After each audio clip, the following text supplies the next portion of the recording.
A summer break just around the corner, and for families with kids, that usually means vacations, picnics at the park, lake days. But one Clearfield family will spend much of the summer in the hospital while the youngest of 3 children courageously conquers cancer. ABC4's Northern Utah correspondent Kate Gardner introduces us to Eddie. The Shaws tell me that about a month ago, doctors removed a 4-centimeter tumor from their son, 6-year-old Eddie's brain. It turned out to be cancerous. So the doctors tested his spinal fluid. The results came back this week. The cancer hadn't spread. But to make sure all of the cancer is gone, Eddie is now going through an aggressive treatment, 6 weeks of radiation and 9 months of chemotherapy. When Eddie's at home, there's one thing he loves to do with his 2 older brothers. Beat them at Guess Who. When he's not beating them at the game, he's writing them tickets. They always park in the wrong spots, and they always rob banks. His mom, Mackenzie, gets off a little easier. It's a little hard. Sitting with him, you'd never know Eddie recently had a tumor removed from his brain.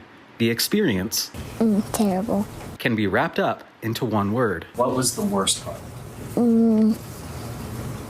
Therapy, probably. Therapy. What did you have to do in therapy? Play games, but I had to walk. It all started back in December.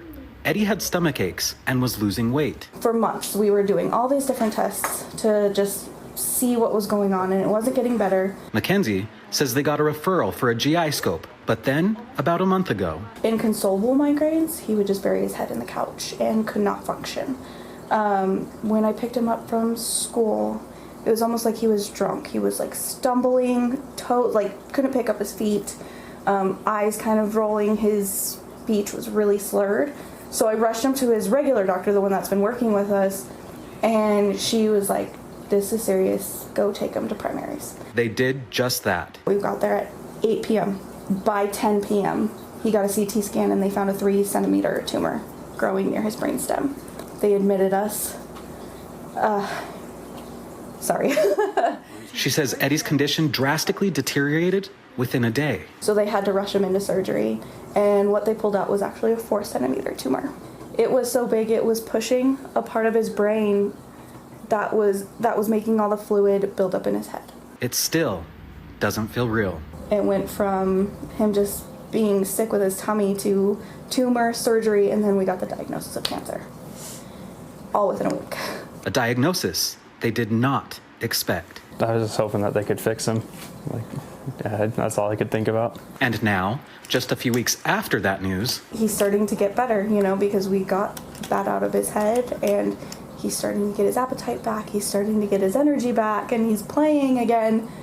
And it isn't fair thinking about that he's gonna have to lose all that to get better. that's because Eddie is now getting additional treatment. With his axolotl by his side and a smile on his face, Eddie bravely took on his first radiation treatment on Thursday. He'll do that for 6 weeks, followed by 9 months of chemo. You don't want any of your kids sick, and then when there's a lifelong diagnosis attached to it,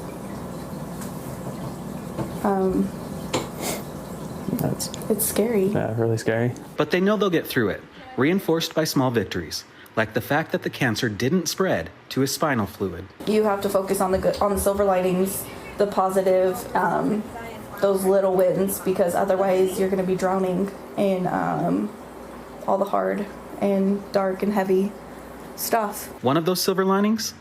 Eddie himself. He's a goofball. Yeah. Oh my goodness. And when he was in the hospital, all the little cards he got from his friends were saying how much they missed his jokes.